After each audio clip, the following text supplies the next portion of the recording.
Welcome, brave souls, to the chilling depths of horror and detail, the realm where the shadows whisper ancient secrets and nightmares come to life. I am your guide through the darkness, and on this channel, we delve into the spine-chilling world of Wendigo horror stories that will send shivers down your spine. First story. The deer caught on my game camera is not right. I'm an avid hunter and tracker. I love to get outdoors and explore, shed hunt for antlers, or just hike around to view wildlife. I live in the Rocky Mountains in southwest Montana, so the forests are endless and the wildlife are abundant. Recently, I've purchased 5 new game cameras to scope out around my property. These cameras catch anything and are superior to other brands out. I own around 20 acres of forest land with a nice little creek running through it. I put them all the way around the property to see anything and everything. Within a week, I checked them. To my surprise, I had photos of a wide variety of wildlife on there, from porcupines to coyotes to deer and even a cougar passing through. I never would have imagined I had so much going on throughout the property. The next week was strange, as my cameras had taken hundreds of photos, but nothing was on them. As I kept browsing through the photos, something unnatural caught my eye. Far off in the distance in the last few photos, I could see what looked like a deer, but it was not just any normal deer. The frickin' thing was standing upright on its 2 hind legs. And as the photos went on, it appeared as if it walked like that across the whole view of the camera.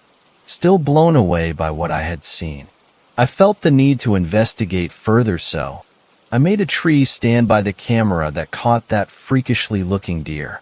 After completion, I was all ready to go. Since the activity was between 2 to 3 a.m. in the morning, I went to the stand at dusk to get hunkered down and ready to find out what that was. The first night I stayed until dawn, seeing nothing, but I heard some crazy noises like whispering and talking off in the distance. I felt it odd because my closest neighbors are 2 miles away. It sent chills down my spine, but I remained sitting all night. Night 2, nothing again until about 2:30 a.m. Then I heard branches breaking, like something was stomping through the woods off in the distance, just out of range to be able to see with my night vision binoculars. I kept looking as the thumping noise was getting louder. Then I heard what sounded like a woman crying from the same direction as the branches were being broken. This really got me freaked out now, as the crying became louder and it sounded like she was begging for someone to help her. I couldn't sit and just listen any longer. I then shouted out, "Where are you? I'm here. Do you need assistance?" I got down off my tree stand and started running in the direction of the woman's crying, but it seemed as the closer I had gotten to her, she remained at about the same distance ahead of me. I kept taking to her, asking, "Where are you? Are you hurt?" And the same response, "Help me, please." This went on for about 15 minutes, and I thought to myself, what if this is some kind of trap? I've seen movies like this before. So I stopped and quickly turned around, started jogging back the way I came. This is where things get disturbing, as I was getting farther away from where I heard the crying and pleas for help. It was now getting closer to me as I was making my way back out of the woods. Now I'm scared shitless. I started sprinting towards the tree line to my property, as it sounded like whatever that was right on my tail, breaking branches, and it sounded big. I could hear its feet hitting the ground, thump, thump, thump, thump. I finally hit the tree line and no longer heard the cries or begging for help. In the opening, I turned around just before reaching my house, and back at the tree line I could see 2 glowing yellow eyes, a dark silhouette of a figure of what appeared to be about 7 to 8 foot tall. Whatever it was just stood there staring right at me. Then I heard a low, menacing growl. Terrified now, I ran back into my house, got out the AR-15, locked and loaded, ready to blow that thing away, but as you would know it, it was gone. I walked back out to the tree line, and I could hear low whispers and talking again, like 2 people having a conversation. I knew better than to follow the sound of voices this time. After owning the country property for 15 plus years, I decided it was time to move closer to civilization for whatever was out there. I definitely did not want to encounter it again. I don't know what it was planning that night, but it was definitely sinister. Second story. Local Wendigo. Well, after all my years of supernatural encounters, I am finally making a Reddit account to post my stories. This is my most recent Wendigo encounter in DeWitt County, Texas, January 12, 2019, around 8 p.m. Now I'm gonna be honest. I chose to go out on this particular night because my town was having a little ghost tour at the haunted hospital. I was lonely and wanted to at least see others having fun. It was 8 p.m. when I left the house and planned to be back within an hour. I have a routine of circling my town in the evening because I just like patrolling, and there's always things creeping about after nightfall. I made my way to the haunted hospital, and once I got there I saw flashlights inside the windows and heard laughter. That's nice, I thought. Seeing others have fun made me smile, and got rid of some of the loneliness I was feeling. This was the halfway point of my walk, and I started my second half heading home now. There were some woods on the opposite side of town now, but nothing impressive until I got to the last quarter of my walk. Now I was passing the baseball field on my left with a large wheat field on my right. This wheat field used to be a large extension of the woods, but was cleared out for growing wheat. I continued again and crossed the small bridge that went over a creek and past another section of woods. I was now headed towards an old metal building that has recently been turned into a place for making gates and fences. It was about 9 p.m. now. This building had two small white houses beside it and a stretch of dirt road wrapping around the backside of it before returning to normal asphalt road. Now at night this place seems pretty scary, but this was one of my favorite places to hang out at night and is a normal path I take my walks through. As I was coming up to the dirt road, I saw a very tall 8 to 10 foot pale figure with lanky arms almost dragging the ground. About 40 feet ahead of me briskly walk from the white houses to the woods. I stopped walking. What was that, I thought. Its size confused me so much that I had forgotten my previous encounters with a smaller version of it. After a few minutes of standing there, I convinced myself to continue walking forward. I mean, I was an adventurous person, and there's no way I was just going to turn tail and go home when I just saw something so odd and out of place. Not even 15 seconds into walking forward, this sudden heavy sense of dread overcame me like a giant weight crashing down on my shoulders. My instincts were telling me something was really, really wrong. I turned my iPhone light on and shined it at the woods. Nothing. I kept walking while keeping my head on a swivel, looking in all directions to keep my surroundings in check. About the 5th or 6th time I looked at the woods, I saw it. A huge bleached white humanoid figure crouched on all fours. It was easily still 5 to 6 feet tall even though it was bent over. Its black eyes paralyzed me. It had a big round bald head and extremely emaciated body, void of all hair, with very long, almost dislocated-looking arms and legs. Its legs were like a flamingo bird's at the knee as it bent backwards instead of forward. I took all this in a matter of seconds. Suddenly, it reminded me of a praying mantis when it swayed back and forth while staring as if deciding whether to attack or not. This broke me out of my trance, and I ran as fast as I could. I didn't look back until I had ran a block. Out of breath and scared as heck, I finally took a glance back. I didn't see anything in sight. I didn't hear it chase me either. Maybe it was just stalking those people in those two little white houses and was waiting for me to go away to go back to its business. Maybe it didn't want anything to do with me. But that wasn't the end. I got home, took a shower, and turned out the lights before I hopped in bed when suddenly there was something tapping on my window. Top, top, top. 3 taps and nothing else. I laid in my bed that night wondering whether it had followed me home or not. A string of bad luck ensued afterwards the following weeks. I was constantly burning stuff on the stove that was relatively easy to make, and I was an excellent cook on top of that. My dog started going nuts at night, growling and barking at night in the living room and at the front door, which she has never ever done, as she is the quietest, sweetest dog you'll ever meet. And finally I got deathly sick for 3 weeks straight with no sure sign of what I had gotten. 103 fever, vomiting with blood, diarrhea with blood, sneezing, coughing, sore throat, migraines, nerve spasms, stuffy and dry nose. It changed constantly. Severe stomach aches, aching all over, really especially in my bones. Other lesser entities taking advantage of my state, trying to latch onto me, and slight insomnia. I've had smaller strings of bad luck before. After hearing its mimicry trying to lure me into the forest, or seeing it one other time, but I didn't see any details. But nothing ever this extreme.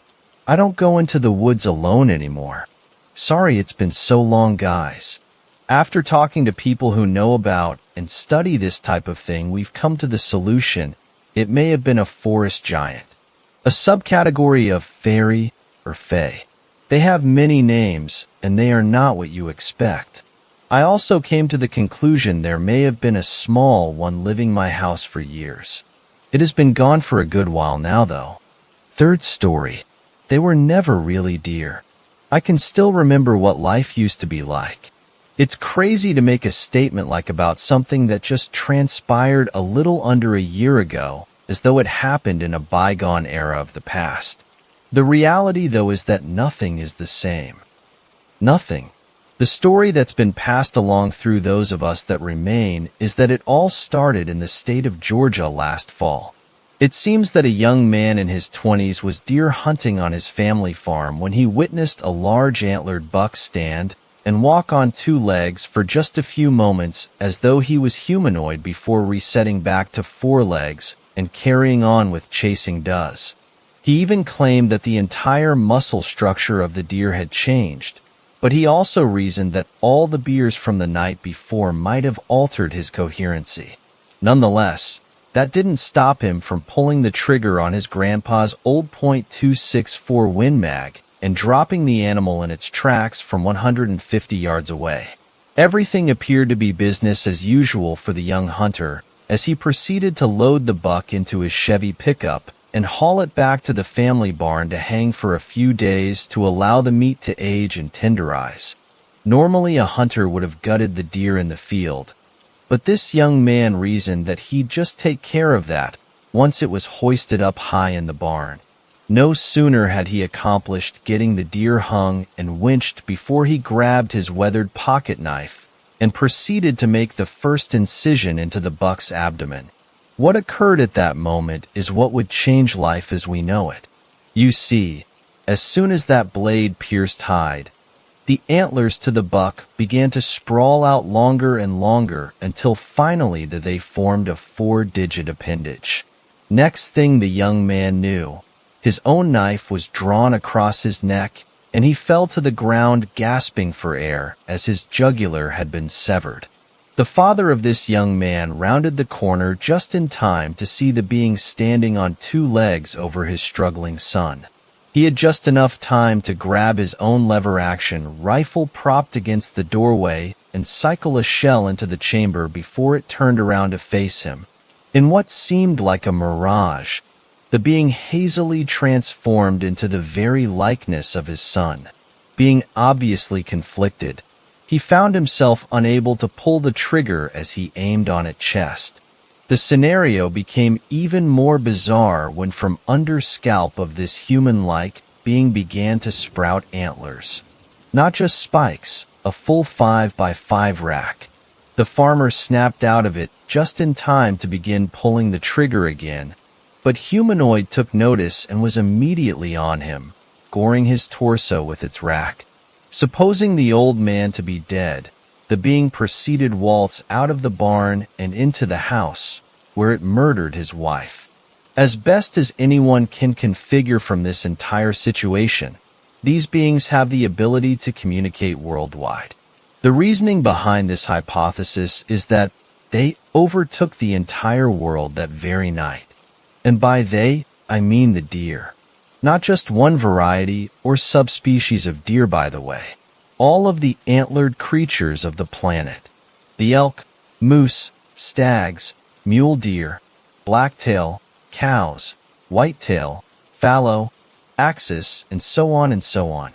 They marched the neighborhoods of mankind that night and proceeded to slaughter every human they came across and steal their physical identity, with a set of antlers being added to the new look. I was only spared that evening because my, honestly, quite privileged family was flying on a private jet that evening. The news caught us just in time to keep us from landing at our runway in Los Angeles. My father directed the pilot to take us to our family's private island in Pacific. My dad's theory was that, given the lack of wildlife on the island, we'd be safe. His theory proved wrong. As we sat in the great room with my grandfathers and great-grandfather's trophy game heads on the wall and watched the live stream of the news, I heard a ripping sound. Before I had time to react, a seemingly malleable appendage burst through my father's chest and then withdrew as it took on the outline of my father and, you guessed it, sprouted antlers. It was then that I noticed the game heads were all missing their antlers. The antlers were a living entity for all of these years and had escaped the mounts. I won't bore you with the entirety of my trauma and survival of that evening. I'll simply tell you that I was the only member of 7-person household, plus our pilot, that escaped to the yacht that night traversed into the wide open ocean. I eventually dared to anchor towards land 6 days later to retrieve supplies. I soon learned that, much like everyone figured deer behaved, these entities rest during the day. So then, the chance of sneaking through a town to retrieve non-perishable goods and fuel were better around noon. I only went when absolutely necessary and took as much as I could at each excursion. You see, the sad reality is that the existing foods on the shelves out there will likely outlive me. What I found to be true was that they killed almost all of humanity that evening. The food is abundant, the fuel will eventually be a challenge, but with only a year having passed, that's not my first concern. Don't get me wrong, I've seen signs of other survivors in my travels up and down the West Coast, but I've never met anyone in person after that fateful night. It's the good old ham radios that have facilitated my human interactions. We are a small community worldwide of about 300 from what we've estimated, but we stay in constant connection and accountability with each other. We've managed to figure a few things out about our enemy. One of our survivors is an archaeologist, and he believes that these hoofed species hadn't originated with antlers on their male counterparts. Ancient cave drawings depict deer as antlerless going way back. This has given us the theory that the entity took residence in these creatures in the form of antlers atop their scalps ages ago. Of course, our most significant finding in this department was ability to survive indefinitely so long as the antlers retain their structure. This is why game head mounts across the world killed many people in a seeming covert-like strike. It's as though they hoped they would be hunted and displayed as part of their plan. Their intelligence has proved tricky to decipher. In personal confrontations, we've found them to be simply tyrannical in their ferocity and insanely quick in their reflexes, but not altogether cunning. I myself have narrowly escaped death a few times in my supple runs, I believe, only because I dealt with individuals and not herds. That being said, their true strength lies in their communication with one another.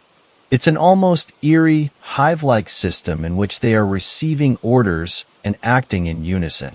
This is how they manage to conquer the world, we believe. As far as killing them, we have found that gunshots aim to shatter the antlers themselves, especially more at the bases of the rack, do kill the being permanently. Before you get too excited though, we've found that very rarely does a bullet strike its target given their reflexes, unless you manage to catch one resting, which they rest in herds. Of course, you might think killing the host form first and then smashing the antlers would be plausible, but it's not. The reality now is that they are now on the offense, so anyone who kills the host form soon finds themselves one of my radio pals. Alec from Australia claims he shattered one with a baseball bat, but who could prove or disprove that claim? To say the least, life is not, well, life anymore. I've lived in isolation for going on 372 days now. I've spent many moments pondering the very purpose for the struggle of it all, to just exist in general, but I came to a conclusion a couple of months ago, and it just might change everything. I would rather know that my life had some impact on the world, so I decided to declare war on them, / it, whatever this is. It's funny how the fear of death being taken out of the equation can change literally everything. But, sure enough, that's what it took to get my creative juices flowing. I knew getting close was never a safe option, so I had to think distance. I started to observe them, and I soon discovered that they still retained their herbivore tendencies, even in human form. They actually ate like animals in a very primitive and glutinous way, as though it's their last meal with no caution to their soundings. So, I began to poison their various food sources with anything I could find. Antifreeze, drain cleaners, it didn't matter. I just needed it to make them sick. Since they travel mostly in large herds, I was finding myself unloading boxes of ammo each day from large-scale rooftops at the antlers of herds that lay lethargic and despondent in the streets. The fascinating part of it all was that, just like a hive, a new member will appear to take the place of a missing position in the herd. You might think this depressing to feel like you aren't accomplishing anything when you return day by day to the same numbers. The merit of it all came together, though, when I found myself only picking off stragglers in the streets of Los Angeles and realizing that I had finally killed everything in the area. So, my journey took me all over the state, and within a month I had refined my methods to the point that I cleared most of the large cities in California. Even better, though, was that my friends across the world started doing the same thing. We did lose a few of us in the worldwide battle, but in the last 2 months we've accomplished taking back many of major cities of the world. In fact, some of my friends began to rendezvous in person and recolonize areas. They even began fortifying them. We found that the safest method of surviving, though, was to remain out at sea a few miles in the evening until we were certain our newly reclaimed territories could be made impenetrable. I myself had been talking to a woman named Gabriela along the western coast of Mexico throughout this entire catastrophe, and we finally decided to meet in person and perhaps start something in our part of the world. We agreed to meet today along the coast of Acapulco. It was near sunset when I caught sight of her boat. I climbed aboard and called for her with no answer to be heard. Fearing the worst, I entered the cabin and found her there, her face marred beyond human recognition and her hands clutching a shotgun. There were empty shells littering the room and pellet holes all over the walls. That's when I heard a thud out on deck. As I peeked through the windows, my heart fell to my stomach. It was a whole flock of seagulls with antlers. I've barricaded and boarded up the cabin as best as I can, but I know my chances are not great at surviving this. I warned the others over the radio and told them that I thought underground might be the next best hope of saving our race. I had plans to attempt steering this rig towards shore and making a run for cover on land, but the splashes and bumps I felt earlier removed my ambition as I felt the boat begin to sink. You see, I just pried a board open and peeked over the balcony into the waters. As I write this, my boat is being bombarded on all sides by a school of dolphins, and they all have antlers. Fourth story, Wendigo encounter. I've been debating on sharing this story with anyone outside of my small circle of people that were there. but I want to share my experience in hopes that it saves someone's life, or to give understanding of what someone else has experienced. Late fall 2010. In northern Canada, I went deep into the wilderness with my father and my eldest brother to hunt for moose. We left in the early morning, just before sunrise, trying to cover as much distance as possible before nightfall. We traveled winding rivers and had to repeatedly portage over rapids all day. We decided to set up camp just over halfway to our destination. My father figured that we'd make the rest of the journey tomorrow. Well, when everyone bedded down for the night, I decided to go grab some firewood and relieve myself down by the bank of the river, just out of reach of the light from the campfire.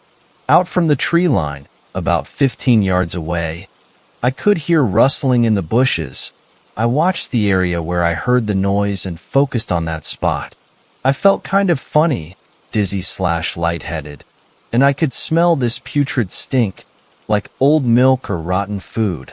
Then I saw the trees start to morph and move ever so slightly and began to take the shape of a head and slight facial features.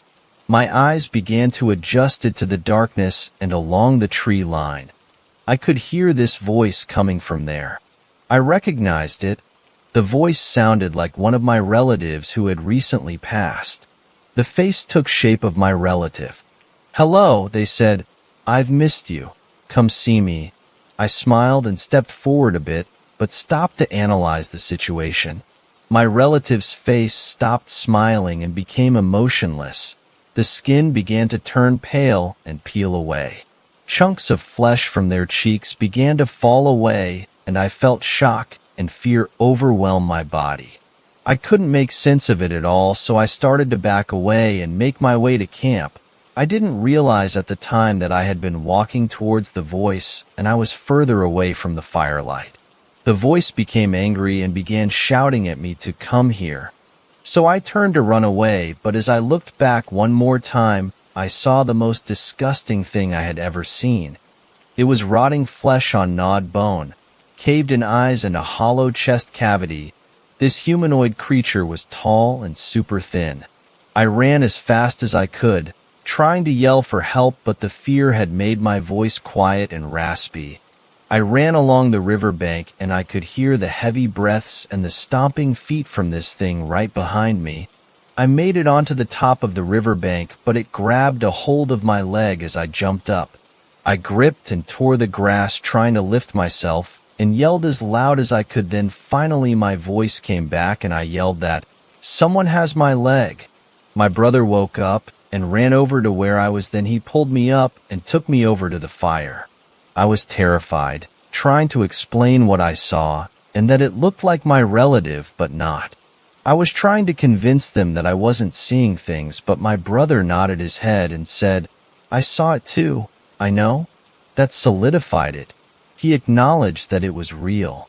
We stayed up all night after that, rifles loaded and close by.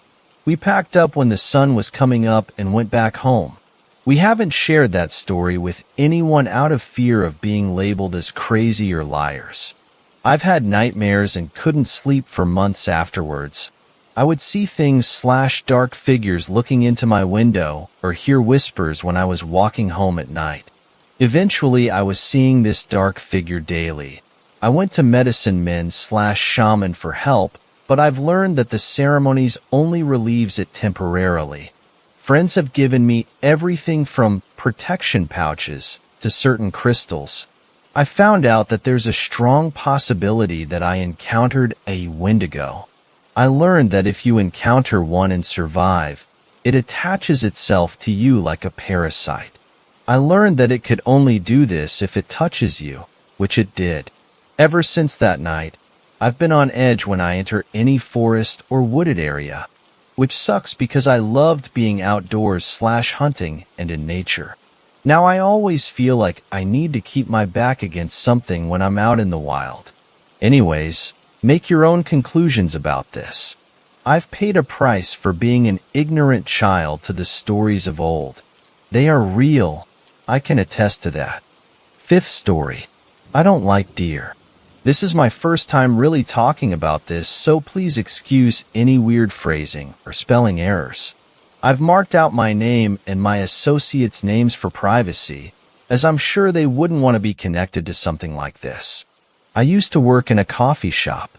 It was a run-down joint nestled on the line between Florida and Alabama. It's situated right beside the highway and blocked off by lanky pines. The owners, I won't say their names due to privacy reason, erected it after they got married 15 years ago but grew too old to take care of it.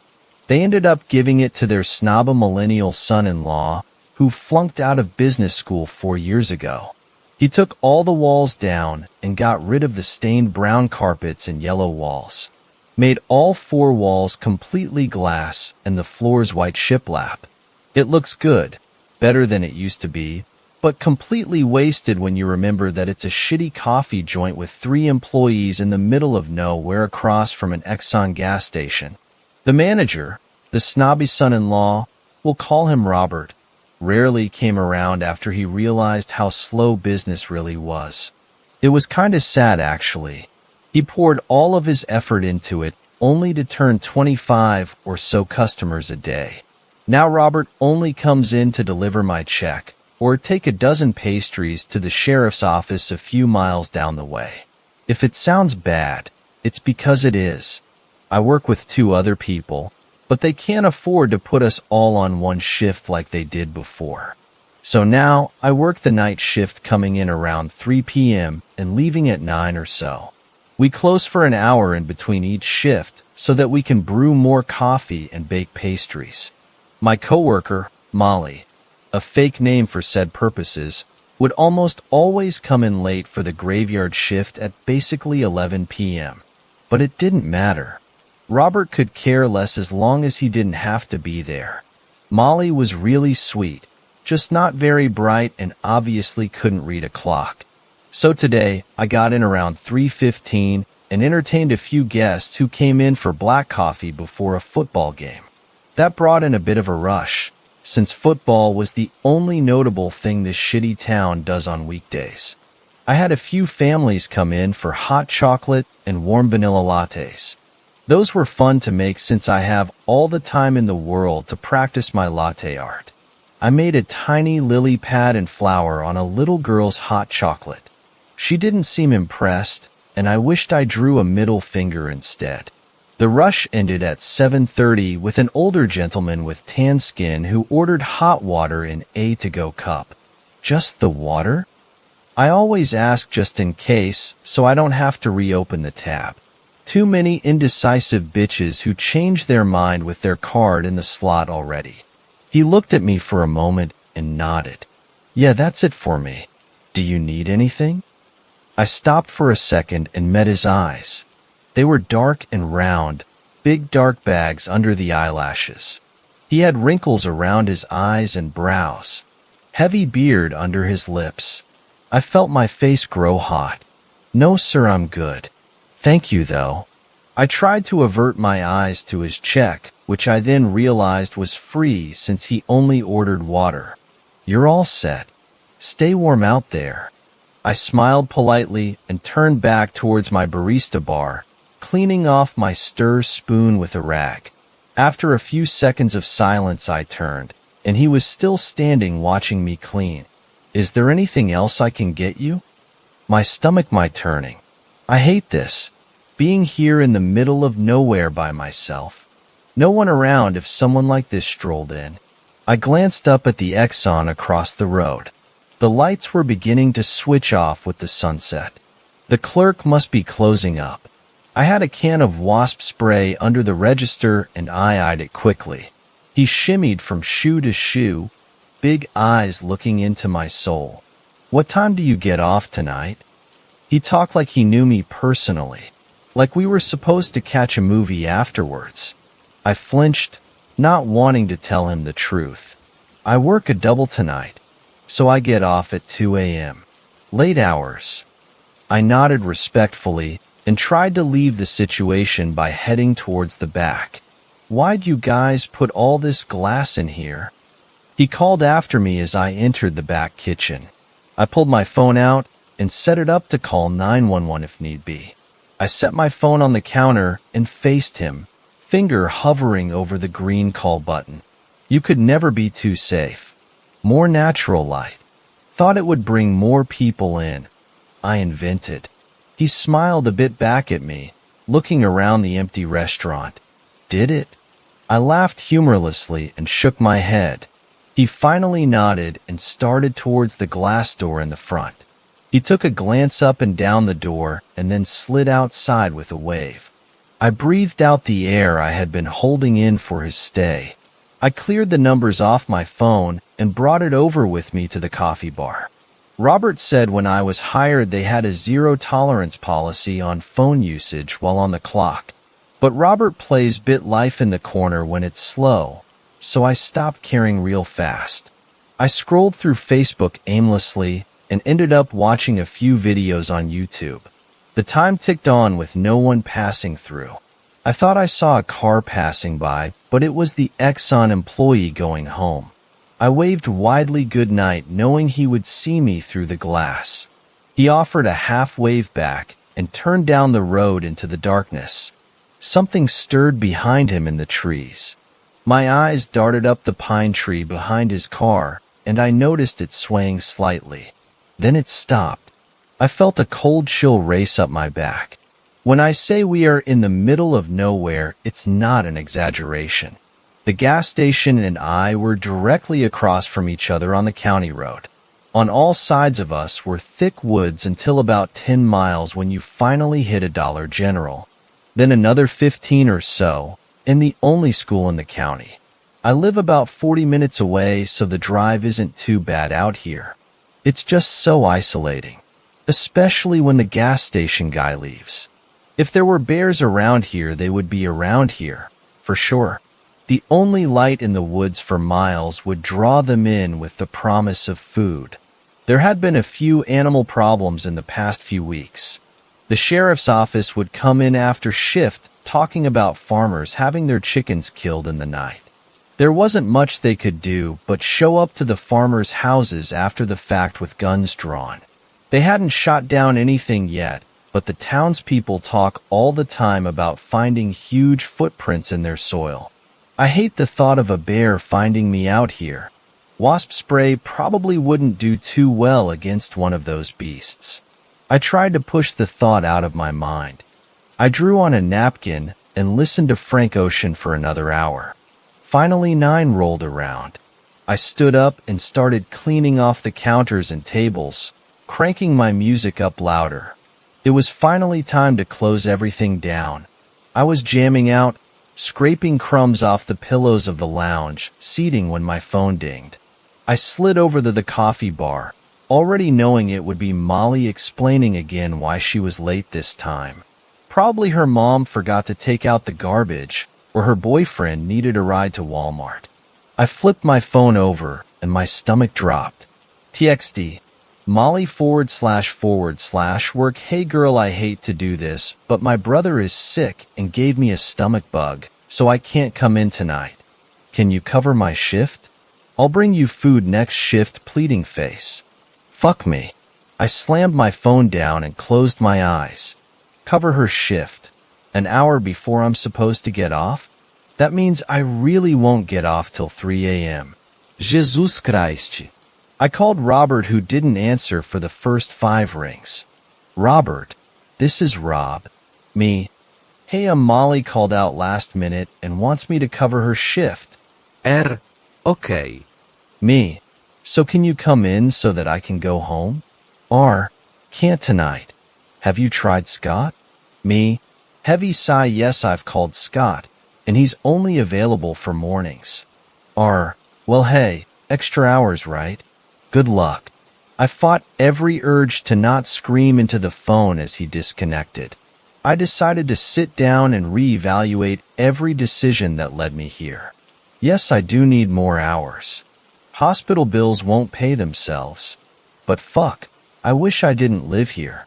I spent the next few hours grinding more coffee beans and fantasizing about having a cute apartment in a busy city somewhere. This and 2 vanilla chai lattes occupied my time for the next few hours. It was finally midnight, and I decided Robert wouldn't know if I closed early, and even if he did, I didn't care. Good luck, dickhead. I began switching the lights off and packing away the stale pastries in the glass cabinet below the coffee bar. Finally, I headed towards the glass doors. The locks were these long metal bars that go into a hole in the wood floors, meaning the lock mechanism was all the way at the bottom of the glass doors. I slid the glass door completely shut and kneeled down. This one was such a pain in the ass, but it's the only way to keep glass doors locked without looking trashy, as Robert says. Like the neon blue coffee sign by the highway wasn't trashy. I sat on my knees and fiddled with the lock, hovering it over the hole a few times to line it up properly. Finally, the lock fell into place and slid in with a faint click. I shimmied the door a bit to ensure it was locked properly. Satisfied and numb-legged, I finally stood up. I was met with the stare of something on the opposite side of the glass. I yelped instinctively, clapping my hand over my mouth. It had two huge and vividly orange irises that met mine instantly, almost like it had been staring already, and then I came into view. Its face was pressed against the glass forcefully, pale skin flat against it. I slowly realized it was an animal. A deer. It was a doe, with huge orange eyes. At least that's what my instinct told me, since it looked more like a doe than anything else. I stared at it for a few moments more, not knowing what to do. At first I thought it was dead since it was so morbidly still. But then I remembered it was still standing, and its body was moving fluidly with breaths in and out calmly. I finally broke my stare and stepped backwards, glancing at its body. It was big for a doe, at least I think so. I'm not too keen on animals like her, but it felt way too big and long to be normal. Finally, after nature's longest staring contest, I decided it probably wouldn't come up to a man-made structure like this unless it needed help. Animals have a way of knowing when humans can help them or not, and this one decided I could give it some help. I turned back to the coffee bar, grabbing my phone to call the sheriff's office. They have an animal control unit that adored animals. They would be able to help it. I picked up the phone and dialed the number. Ring, ring, ring. I was still watching the doe, who was watching me too, face still plastered uncomfortably against the glass. Big eyes not blinking. Thank you for calling County Sheriff's Office. If this is an emergency, please hang up and call 911. We are currently out of office or dealing with a previous issue. Please leave a message and we'll get back to you shortly. Thank you. I turned towards the kitchen, glancing at the wall clock. Since it's such a small town, they don't often stay at the office at this hour. I sighed and figured leaving a voicemail would help either way. Maybe someone would come in after whatever accident is holding them up and would come for help. Hey guys, it's from the coffee shop down by the state line. I have something weird for you guys. I'm looking for animal control to come help me with something. A doe came up to the shop and it looks like it's in trouble. Its eyes are like super orange dash. I turned again towards the glass to check on the animal again. It was sliding sideways, shuffling its legs and keeping its face pressed against the glass, eyes staying on me. It was shimmying sideways to the right slowly. It caught me off guard and I stopped talking. What the fuck? Its eyes are orange and it's acting really weird. It might be sick or something. The doe was catching speed. Legs wobbly as it smeared spit across the glass and slid to the entire other side of the store, never breaking eye contact. At this point, its lips were pulling back on the glass, revealing its mouth, which was full of blood and teeth. Perfectly square teeth. They looked like human teeth. What the fuck? I breathed, forgetting I was leaving a message on the phones of very religious conservative police officers. Sorry, something's wrong with it. Like, I think it's really sick and you guys should, probably come out and see. Please. I don't want to mess with it just in case. Please hurry. I finally snapped out of it and hung up the phone. I missed the counter with the phone since I was watching the doe, and my phone fell to the floor with a crack. The doe stopped. It froze quite literally like a deer in headlights. It was halfway to the middle door on the right-hand side of the store. I watched her, and she watched me. It felt like years that we stared at each other in stillness and silence. Then it began again, sliding itself across the glass, but with an unknown speed and purpose. I don't know why, but I grew terrified of this doe, and for some reason wanted the doors to be locked. I slid across the floor on my knees, shaking hands trying to lock the door into place before it was there. She slid across the ground, still hovering a few feet above my crouched figure in height. As I tried to lock the goddamn door, I couldn't help but look at it. Something felt so wrong. It was moving so quickly, and its legs couldn't keep up well. Speaking of her legs, they didn't quite look right. They were very long, and the fur around them had been what seems like singed off, leaving dark red and brown skin underneath. I was about to lock the door with her about 6 feet away when I finally realized why its legs looked so unusual. Instead of hooves in the dirt, this doe had ankles. Joints that connected its skinny legs to 2 flat, pale feet. Feet? What the fuck? I finally yelled out, my skin going freezing. My surprise was short-lived, and I didn't have time to think. The door was beginning to open. I clamped my fingers around the lock and the other side of the door, forcing it closed. I looked above me where the doe had lodged its hand, yes hand, into the crack between the 2 doors. It stared at me intently, not moving. I didn't know what to do. I used all of my strength to force the 2 panes of glass shut over its fingers. Fingers. I don't know how, but somehow I had the power to force them out of the crack, and the doors slammed shut. I slid the lock in with tears streaming down my face. What the fuck? I fell back on my ass, watching it. It looked unfazed as its fingers dripped with blood. It just watched me unravel. What are you? I couldn't help but ask in fear. It didn't move or respond, just sat in the dirt, letting its bloodied hand drag across the glass. Then it smiled. Its human teeth grew visible beneath its pink lips. I almost lost my latte all over the floor I just mopped.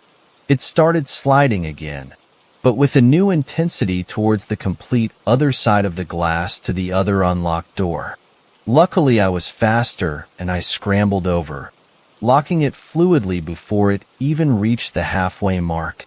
We sat on opposite sides of the glass and watched each other intently. I have no idea how. I think it's because all of my adrenaline had been spent up crying, but somehow I ended up drifting off. I only woke up when my head smacked the side of the marble coffee bar. That's when my eyes flew open and the doe was not in front of me. I flew to my feet, blood rushing to my head. How am I so stupid? How do I fall asleep like that? I scanned the surrounding area, shaking like a leaf. The only remnants of the doe was the spit and blood trail across the glass doors around me. I felt my heart start to slow down. Jesus Christ, that was the worst thing to ever happen to me. I took a deep breath and decided morning shift could deal with cleaning the glass, and my time here was done. I waited about 15 more minutes, just scanning the night around me. The trees and highway were bathed in neon blue light, illuminating my lonely Ford in the parking lot. But still no sign of the doe. It was now or never in my mind. I started formulating a plan. I would have my keys between my fingers, Walmart parking lot style, and make a mad dash towards my car. Then I would lock it immediately and drive like a bat out of hell until I reached home. Yes, good plan. I never park very far away from the staff entrance out back. Probably only 100 feet or so away. I sighed heavily and picked up my phone. The entire front was cracked all the way down. blurring the LED lines into jagged pink and blue lines. I managed to activate Siri and dialed the sheriff's number again. It rang and rang. I hung up on my own. I finally picked myself up and checked my surroundings one more time. All clear. I took this as my sign and started towards the staff door behind the kitchen. I didn't hesitate and swung the door open, keys in hand. The air outside was freezing and completely still. My car sat across the parking lot facing the trees. Only 100 more feet and I would be safe and warm and headed home to deal with whatever trauma I'll have after this. I was running when I saw it. The tree right above my car was swaying back and forth heavily, the only thing moving in the woods. No. I stopped in my tracks, realizing what was happening. Finally, the familiar bloody fingers began shimmying down the tree, leading itself downwards toward the ground. I saw the top of its head finally, illuminated with blue light. It looked like stitches, trailing all the way down its spine, bloody and raw. It was moving at an incredible speed, climbing face first down the tree. It took me a few seconds to react, and in that time, it had landed on all fours on the grass right beside the driver's side of my car. It paused, its orange eyes meeting mine once again. Except it didn't look like a doe anymore. Besides the pelt of speckled white and brown around its body, it looked like a person. Or maybe something in between a doe and a person, if that was a real thing. Its skin was half fur, half charred naked flesh. Its teeth were bare now, no lips holding them back, just pink flesh around its face, like it had been cut open. I couldn't help it. I screamed. It came out of me before I knew it was there, and I started running, back to the store. I could hear its heavy footfalls behind me, extremely fluid and only a few inches away from my heels. I flung myself inside, holding the door handle closed. It was obviously messing with the door on the other side, trying hungrily to open it. Even though it was struggling, it made no noise. No panting. No grunting. It was soundless, like a hunter. It was hunting me. Then I heard it. So fucking clear I almost let go of the handle entirely. Hey, sorry I'm late. I had to stop and get gas. It was Molly. Molly. Right outside that door. What? Is all I could say, tears threading my eyelashes again. Yes, I'm sorry again. I already talked to Robert, so you're good to leave. Relief. Sweet relief that I wasn't alone. Then panic. Molly, you have to leave. There's something outside, Dash. Can you let me in? It's freezing out here. My blood ran cold. Yes, of course I have to let her in. I wanted to so badly in that moment. To open the door and let Molly in on this nightmare. My grip on the door loosened. Then it hit me. Molly is sick. She wasn't coming in at all tonight. Why is she suddenly here? Can you let me in now? Please. Her voice was strained and wrong. It was pitched so much lower than her normal bubbly voice. That wasn't Molly. My grip was too loose with my confusion. The door was flung open. I scrambled backwards on my ass again. It stood on two legs, and I finally got a good image of it. It was huge. Had to be 6 feet tall and skinny as the pine trees behind it. It had something under its head, well under the doe head. Something that resembled the jaw of a human, except it was unhinged and swinging from side to side with its motion. Blood dripped onto the floor.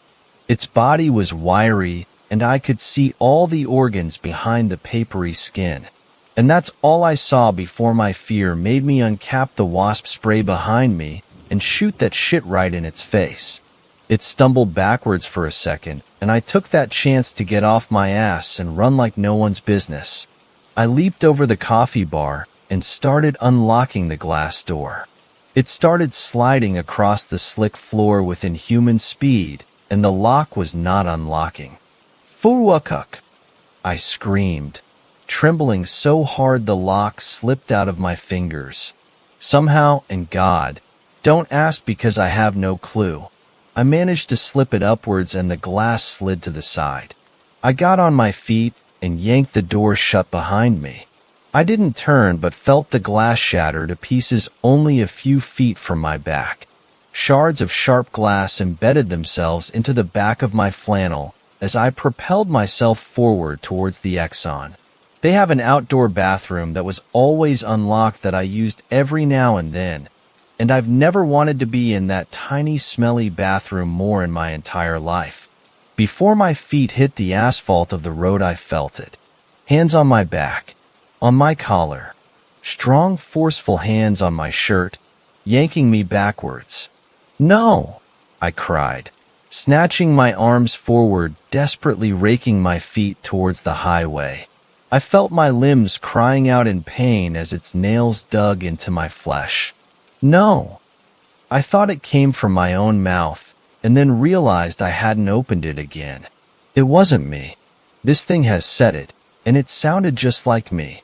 It was copying me.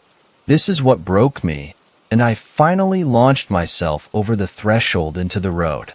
It lost its grip finally, and I twisted around to face it, crawling backwards out of the road. My elbows hit the soft dirt and I fell backwards, pulling my legs into a ball. It geared up its body to leap. I shut my eyes. Then it was gone.